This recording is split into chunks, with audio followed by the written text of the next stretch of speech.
Regardez cette entrée main dans la main, semble-t-il, à la brésilienne. Le Brésil en 98 s'entraînait ici régulièrement dans la région pour ces matchs. Sur cette pelouse d'Armand Chouffet, eh bien regardez un petit peu le regard des Brésiliens. Voilà comment les Canadois rentrent sur la pelouse.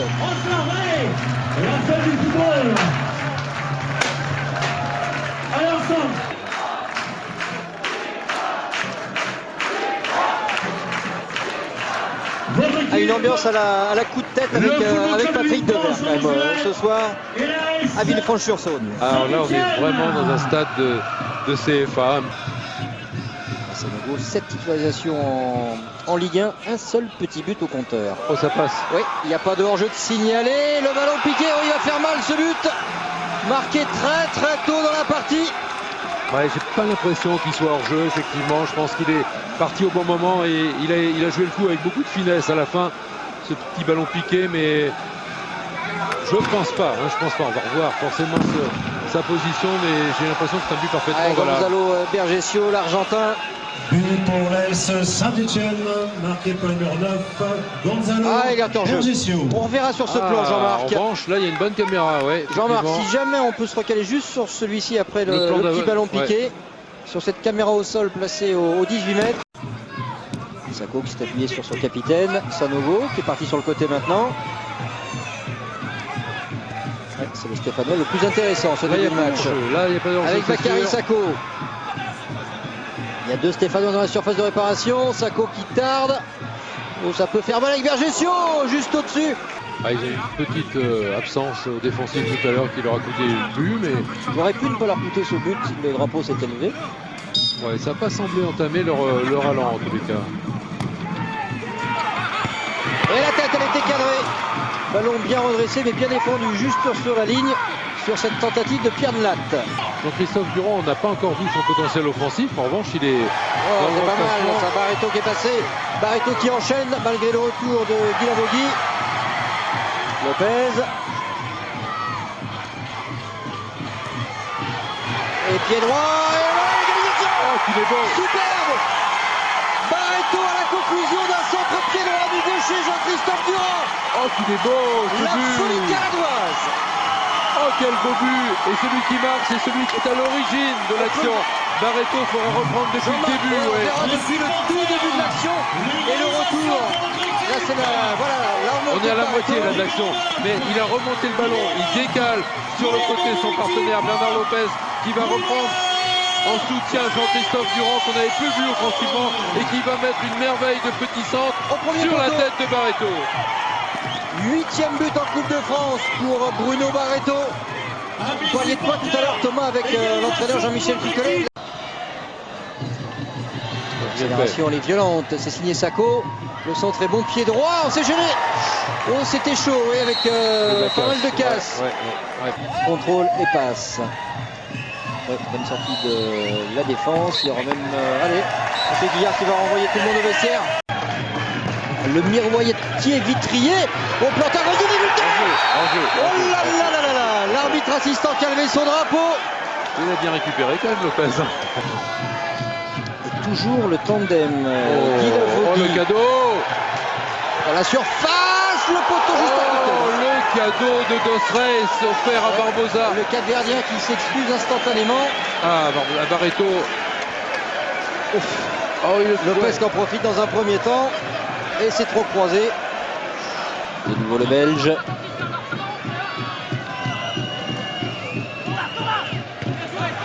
Ça c'est un bon coup de tête d'Antoine. Ça revient quand même. La frappe tentée directement de Sanogo, c'est au-dessus. Surtout pas éviter. Mais pas beaucoup de solutions pour lui. Ça c'est bien dans la profondeur. Guilavogui, le service pour Bergesio. La frappe pas suffisamment roulée.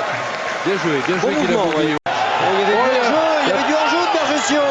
Ça n'a pas été signalé. Mais je pense que là, l'arbitre assistant a oublié de lever son drapeau. Sur Dimitri Payet, excusez-moi mon petit docteur. Oh, Franck Laurent. Barbosa. Ballon perdu, ça peut être dangereux. Payet. Sanogo qui s'est retourné. Oh, ça a été vite. Oh, Franck Laurent, il est en train de faire un match en seconde période là. On attendait éventuellement une frappe de Dimitri Payet et il a glissé finalement. Ouais, il a glissé finalement à Sanogo qui s'est retourné à la vitesse supersonique.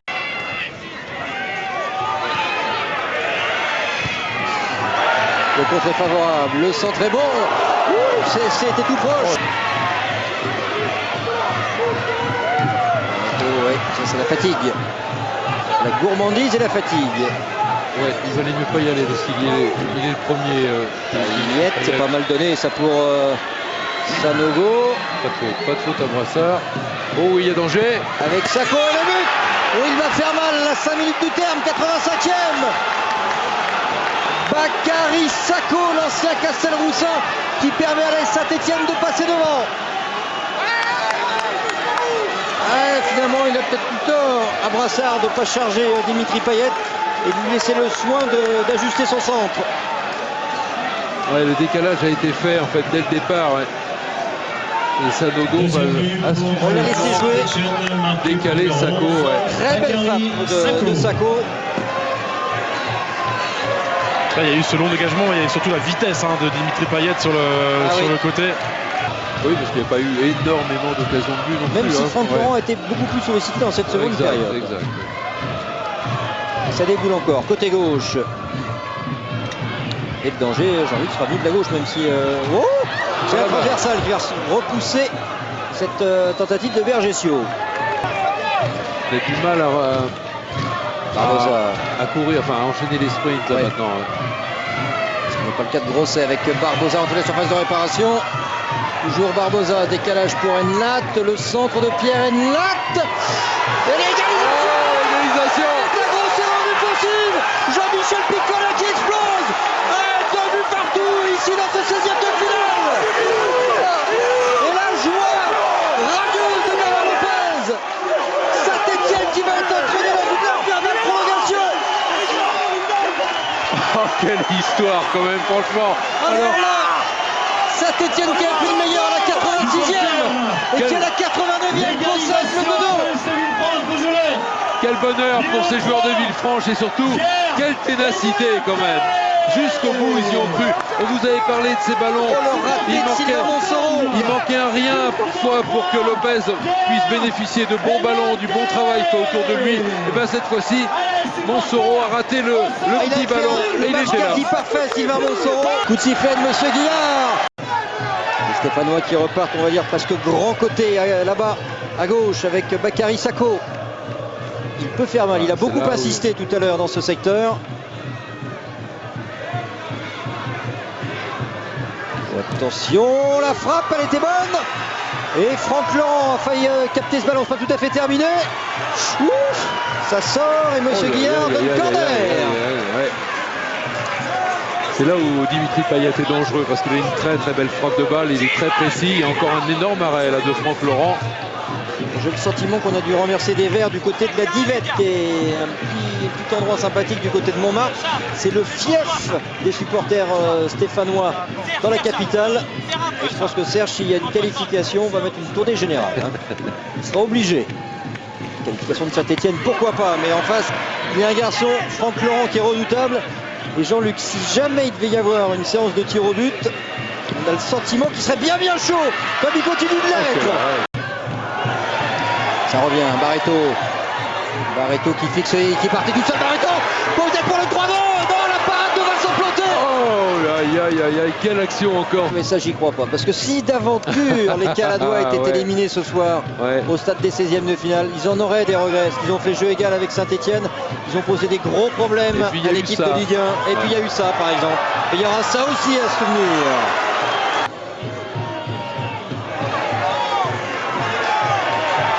Qu'est-ce qu'il va nous faire cette fois-ci Bruno Barreto? Il sert Bernard Lopez pour nous à l'occasion. Reste debout.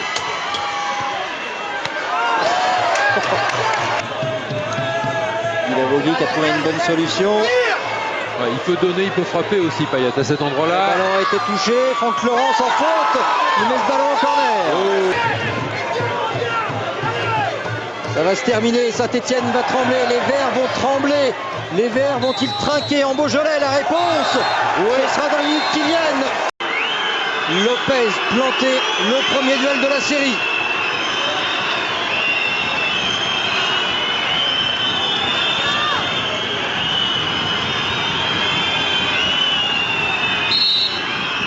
Avec son pied gauche. Oh, la Panenka! Oh, c'est gonflé! C'est gonflé, Bernard Lopez! Oh, j'en reste baba là, parce que franchement, faut le faire. Faut le faire après tous les kilomètres parcourus.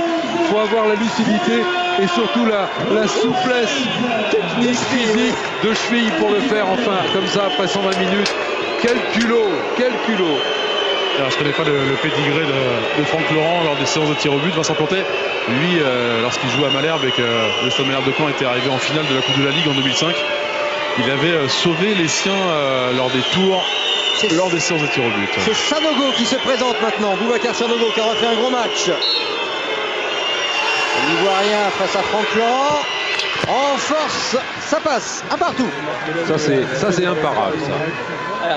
À 50 cm, 30 cm de la barre transversale en plein milieu, c'est imparable parce qu'on sait normalement 99 fois sur 100 un gardien choisit un côté. Donc frapper là, c'est imparable. Bétiol rentré en cours de jeu. Il a remplacé Wilson Grosset. Ils vont pas lui faire une Panenka à chaque fois quand même à Vincent Planté. Bétiol avec son pied droit. Et la première parade, elle est signée Vincent Planté. Le premier échec, il est là.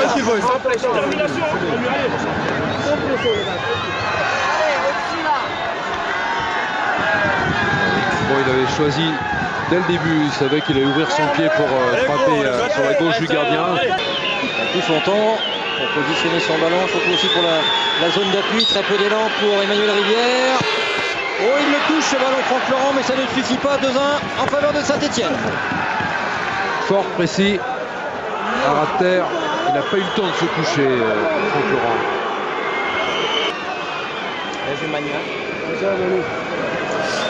Il a marqué, mais il a raté 2 occasions de but. Il aurait pu offrir aussi la qualification pour les huitièmes de finale. Planté vient de sortir un ballon.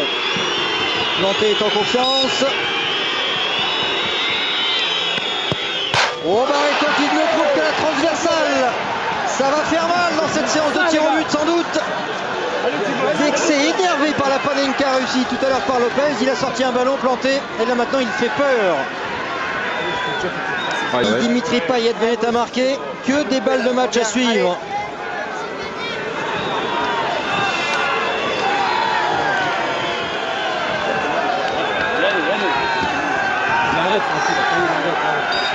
On l'arrête Francky, c'est ce que réclament les Caladois. Et non, c'est au fond, petit filet parfait. Ah, Saint-Etienne. La séance est bien maîtrisée pour l'instant. Saint-Etienne, ouais, maîtrise bien. Parce que là maintenant, c'est une balle de match. C'est du côté de Villefranche. On ne marque pas, Saint-Etienne sera en huitième de finale. Le défenseur central, Thomas Antoinin. Agent municipal. Encore une, mon gars. Oh, c'est fini. Saint-Etienne se qualifie avec cette séance de tir au but 3-1. Les Verts ont tremblé, les Verts ont failli trinquer dans le Beaujolais, mais le champagne, c'est pour le Stéphanois ce soir, Jean-Luc. Ouais, Saint-Etienne s'est fait peur, mais Saint-Etienne, au bout du suspense, aura assuré au tir au but avec beaucoup de maîtrise, mais que ce fut dur, que ce fut laborieux, parce que Villefranche a fait un sacré match. Ouais. Non, je pense que je suis pas le sauveur, je pense que Villefranche a fait un très bon match.